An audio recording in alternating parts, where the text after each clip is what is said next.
Hello students. तो जैसा कि आप सभी लोगों का एसएससी सीएचएसएल का यहाँ पर एग्ज़ाम चल रहा है, तो आज है यहाँ पर 11 अगस्त और जो है 11 अगस्त का थर्ड शिफ्ट के एग्ज़ाम के क्वेश्चन मिल पाए। थोड़ा लेट क्वेश्चन मिल पाता है, तो थर्ड शिफ्ट का एनालिसिस करवाने वाले हैं। इसके बाद में भी फोर्थ शिफ्ट का भी आएगा कुछ देर बाद, क्योंकि फोर्थ शिफ्ट के भी कुछ क्वेश्चन मिल गए हैं। तो चलिए शुरू करेंगे कि थर्ड शिफ्ट का लेवल क्या रहा हुआ था और कौन कौन से क्वेश्चन है थर्ड शिफ्ट के अंदर आपके पूछे गए थे। पहला क्वेश्चन यहाँ पर यह आया हुआ था कि कपूर को गर्म करने पर अवस्था में क्या परिवर्तन होता है। यहाँ पर यह पूछा गया था कि कपूर को जब आप गर्म करेंगे तो ये किस अवस्था में आपका परिवर्तित हो जाएगा, ठोस से आपका भाप बनेगा या फिर आपका क्या बनता है। तो कपूर जिस तरह से होता है उस तरह से जो भी होती है, नेफ्थलीन की गोलियां भी वैसी ही कुछ आती हैं।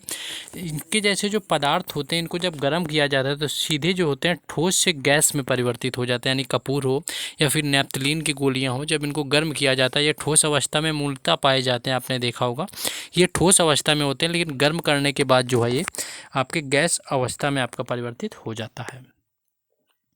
नेक्स्ट एक क्वेश्चन बजट से रिलेटेड 2023 के पूछा गया था कि 2023 के बजट के अनुसार कितनी जो आय होगी, इनकम यहाँ पर पूछी गई थी कि कितनी जो इनकम है टैक्स फ्री दायरे के अंतर्गत आती है। बजट 2023 में यह निर्धारित किया गया था। तो अगर वित्त मंत्रालय की बात करें तो वित्त मंत्रालय ने जो 2023 और 24 का एक नया बजट पेश किया हुआ था, उसमें क्या है कि जो टैक्स फ्री रिजीम को आपका रखा गया था, उसको रिवाइज करते हुए टैक्स का जो स्लैब था उसमें काफ़ी बदलाव भी कर दिया गया। इसके तहत क्या था आपका कि पहले आपकी जो होती थी छूट की लिमिट आपकी ढाई से लेके 3 लाख तक कर दी गई, जबकि 7 लाख की जो आय होती है उस पर टैक्स रेट आपका माफ़ कर दिया गया। यानी इनकम जो आपकी 7 लाख होगी वो टैक्स फ्री कर दिया गया। यानी कि 7 लाख इसका राइट आंसर था, जो कि बजट 2023 और 24 के अनुसार आपका हो जाएगा टैक्स फ्री। नेक्स्ट एक सुप्रीम कोर्ट से रिलेटेड पॉलिटी का क्वेश्चन कुछ इस तरह से आया हुआ था कि जो सुप्रीम कोर्ट होता है वो किस अनुच्छेद के तहत हमारी रक्षा करता है या किस अनुच्छेद के तहत रिट जारी करता है। तो ये देखिए मौलिक अधिकार से संबंधित था कि किसके अधिकार पर आपका ये होता है, आपका जो सुप्रीम कोर्ट हमारी रक्षा करता है। तो अनुच्छेद 32 यानी कि जो आर्टिकल 32 था, ये यहाँ पर राइट आंसर हो जाएगा। यानी कि संवैधानिक उपचारों का अधिकार जो प्रदान करना था, जिसका अर्थ था कि किसी भी व्यक्ति को अपने मौलिक अधिकारों की रक्षा करने के लिए सर्वोच्च न्यायालय में जाने का अधिकार होता है, वो देता है अनुच्छेद 32 यानी कि आर्टिकल 32 यहाँ पर राइट आंसर था। जबकि आपका सर्वोच्च न्यायालय में बात करें तो 32 के तहत आपकी रिट जारी करी जाती है। और अगर आपका हाई कोर्ट पूछ लिया जाए यानी कि उच्च न्यायालय की बात करी जाए तो उच्च न्यायालय में जो रिट है यहाँ पर 226 अनुच्छेद के तहत, यानी कि 226 जो अनुच्छेद है आर्टिकल 226 के तहत हाई कोर्ट यानी कि उच्च न्यायालय दायर करता है। तो दोनों से रिलेटेड बता दिया गया है यहाँ से। इसी तरह से जो है क्वेश्चन आपका पूछा जाता है। नेक्स्ट आगे क्वेश्चन देखेंगे। नेक्स्ट क्वेश्चन ऐसा कि पंचवर्षीय योजना से रिलेटेड था कि क्या आपका उद्देश्य इनमें से नहीं है। तो ऑप्शन तो वहाँ पर मिल नहीं पाए कि क्या उद्देश्य था पंचवर्षीय योजना का। मोस्टली क्वेश्चन कुछ इस तरह से पूछा जाता था कि जो पंचवर्षीय योजना है उसका उद्देश्य क्या होता है। अगर पंचवर्षीय योजना की बात करें तो यहाँ पर यह पूछा गया कि कौन सा उद्देश्य नहीं है। तो पंचवर्षीय योजना की बात कर लें तो जो पहली पंचवर्षीय योजना थी उसका जो उद्देश्य था वो कृषि का विकास था। दूसरी जो उद्देश्य था उसका उद्देश्य था कि औद्योगिकीकरण का विकास किया जाए। तीसरी जो योजना आई थी उसका उद्देश्य था कि अर्थव्यवस्था को स्वतंत्र बनाना था। चौथी पंचवर्षीय योजना जो था उसका उद्देश्य था कि विकास के साथ साथ स्थिरता और आत्मनिर्भरता की उपलब्धि प्राप्त करना। तो इनमें से जो कुछ अलग ऑप्शन दिया होगा आपका, शायद वहाँ पर पता भी चल रहा हो देख के कि इनमें से ये आपका पंचवर्षीय योजना के तहत नहीं होगा।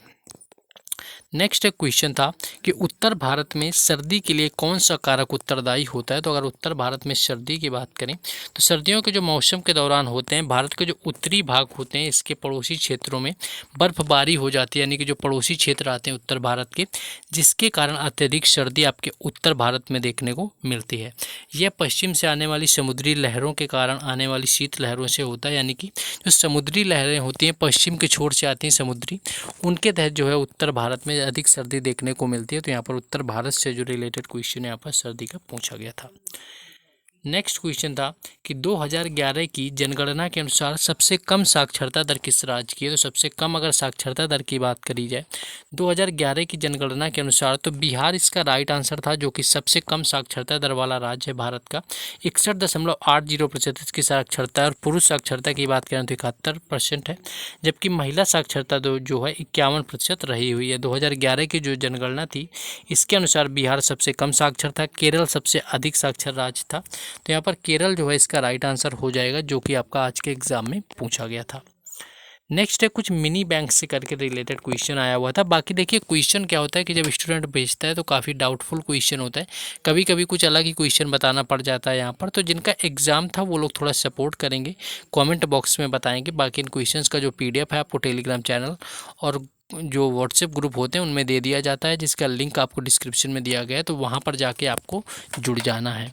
चलिए क्वेश्चन आपका था कि मिनी बैंक वगैरह जो होते हैं ये कितने टाइम के लिए जो होता है पैसे को लोन पर रख सकते हैं, ऐसा कुछ क्वेश्चन पूछा गया था। तो अगर कार्यकाल की बात करें तो जो आपका होता है ये 12 से 60 महीने के अंतर्गत हो जाता है। जाके एग्जैक्ट क्वेश्चन नहीं पता चल पाया, लेकिन जो आप पर्सनल लोन वगैरह लेते हैं मिनी बैंक से, ये आपका 12 से लेकर के 60 महीने तक, यानी कि लगभग 5 साल तक भी मैक्सिमम इसकी लिमिट हो जाती है। इससे ज़्यादा इसकी नहीं होती, आपकी 12 महीने से लेकर के। तो ये क्वेश्चन आपका यहाँ पर पूछा गया था। नेक्स्ट क्वेश्चन यहाँ पर पूछा गया था कि मार्च 2023 में शतरंज चैंपियनशिप का विजेता कौन था। तो शतरंज चैंपियनशिप की बात करें तो डी गुकेश इसका राइट आंसर था, जो कि ओपन वर्ग में किशोर ग्रैंड मास्टर डी गुकेश की शानदार पारी जारी रही। गुकेश जो थे इन्होंने लगातार 6ठी बार यहाँ पर जीत हासिल की हुई थी, लेकिन इसके बावजूद भारत जो था, भारत बी को पूर्व चैंपियन आर्मेनिया के खिलाफ 1.5 से 2.5 की शिकस्त झेलनी पड़ी हुई थी। तो डी यहाँ पर आपका जो था डी गुकेश राइट आंसर था, जो कि यहाँ पर शतरंज चैंपियनशिप का क्वेश्चन पूछा गया था मार्च 2023 से रिलेटेड। नेक्स्ट क्वेश्चन आगे देखेंगे। नेक्स्ट क्वेश्चन यहाँ पर महिला रेस से कुछ था आपका क्वेश्चन कि जो 100 मीटर की रेस होती है उसमें ऑब्स्टेकल के बीच में कितनी दूरी होती है। तो पुरुष और महिलाओं की बात करें तो दोनों के लिए, पुरुषों के लिए 110 मीटर की और 400 मीटर बाधा दौड़ होती है, यानी कि पुरुषों के लिए जो 110 मीटर और 400 मीटर बाधा दौड़ होती है, और महिलाओं की 110 मीटर और 400 मीटर यहाँ पर बाधा दौड़ होती है। तो 400 मीटर इसका राइट आंसर था, जो कि पुरुष और महिला दोनों के लिए होता है। और महिलाओं की बाधा ऊंचाई 100 मीटर के लिए ये आपकी होती है 83 सेंटीमीटर से आपकी यहाँ पर होती है जाके मीटर तक, और 400 मीटर के लिए आपकी 0.72 मीटर होती है। तो ऐसा कुछ क्वेश्चन आपका पूछा गया था, जो कि आपका यहाँ पर आप समझ सकते हैं कि आपका बाधा दौड़ पूछा था या फिर आपका ऊंचाई के संबंधित आपका पूछा गया था। नेक्स्ट आगे क्वेश्चन है, एक आपका क्वेश्चन ऐसा कुछ क्वेश्चन था आपका जोहारी कोई जगह दी हुई थी, एग्जैक्ट क्वेश्चन नहीं मिल पाया कि जो जोहारी था, जोहारी नामक जगह का जो उल्लेख है किस लेखक ने अपनी पुस्तक के अंदर किया हुआ है। तो अगर पुस्तक की बात करें जोहारी की, तो इसके अंदर आपका अलबरूनी दिया हुआ था, बाकी और भी ऑप्शन आपके दिए हुए थे। तो एग्जैक्ट इसका आंसर नहीं मिल पाया कि कौन सा आपका नाम एक्चुअली पता नहीं चल पा रहा है कि जोहारी था, जोहारी क्या था आपका नाम जिसका उल्लेख यहाँ पर किस बुक में ये पूछा गया था। तो ये एग्जैक्ट पता नहीं चल पाया है। तो आपका एग्ज़ाम था तो आप लोग बताएंगे। नेक्स्ट एक क्वेश्चन था कि उपराष्ट्रपति का पद किस देश से लिया गया। तो यहाँ पर अमेरिका राइट आंसर हो जाएगा, जो कि भारतीय संविधान में उपराष्ट्रपति का जो पद है संयुक्त राज्य जो है अमेरिका से लिया गया है। मौलिक अधिकारों का जो चार्टर है, न्यायिक समीक्षा की शक्ति है, न्यायपालिका की स्वतंत्रता है, लिखित संविधान है, ये जो सारी चीज़ें हैं संयुक्त राज्य अमेरिका से ली गई हैं, जिनसे रिलेटेड क्वेश्चन आपका जो यहाँ पर आज पूछ लिया गया था, यानी कि देखने को एक क्वेश्चन यहाँ पर मिला हुआ था। नेक्स्ट क्वेश्चन यहाँ पर पूछा गया था कि खरीफ की फसल इनमें से कौन सी होती है। तो खरीफ से रिलेटेड आपका पूछा गया था। देखिए खरीफ की फसल में कपास भी आता है, और आई थिंक जो है आपका ऑप्शन में वहाँ पर कपास दिया हुआ था, क्योंकि कॉटन जो होता है उसको दिया गया था खरीफ की फसल के अंतर्गत। तो खरीफ की अगर फसल की बात करें तो सीजन की प्रमुख जो नकदी फसलें होती है उसमें धान, चावल, मक्का आपका होता है, ज्वार, बाजरा, मूंग, मूंगफली वगैरह होता है। इसके साथ साथ आपका कपास का भी नाम शामिल होता है। तो कपास शायद आपको ऑप्शन में दिया हुआ था, जो कि पता चला था एक स्टूडेंट्स के द्वारा। तो कपास इसका था। बाकी तुअर, कुल्थी, जूट वगैरह भी होता है, जो कि पतझड़ तक जाके आपके ये सारी चीज़ें पक करके तैयार हो जाती हैं। तो कपास इसका राइट आंसर था, जो कि खरीफ का फसल से संबंधित पूछा गया था कि इनमें से कौन सा खरीफ की फसल से संबंधित है। नेक्स्ट क्वेश्चन था कि नील्स यहाँ पर बोहर के अनुसार आपका बोहरियम जो था उसका परमाणु क्रमांक कितना था। बोहरियम की बात करें तो 107 इसका राइट आंसर था। बेरियम नहीं यहाँ पर पूछा गया था, बेरियम का तो 4 होता है, लेकिन बोहरियम आपका पूछा गया था, ये पूछा गया था। बोहरियम एक सिंथेटिक रासायनिक तत्व होता है जिसका प्रतीक जो होता है वो BH होता है और परमाणु क्रमांक 107 होता है। 107 इसका राइट आंसर था। और इसका जो डेनिस भौतिक विज्ञानी नील्स बोहर के नाम पर रखा गया था, तो नील्स बोहर का ही नाम देकर के पूछा गया था कि इनके जो अनुसार है इसका नाम क्या रखा गया। तो ऑलमोस्ट इतने ही क्वेश्चन मिल पाए थे।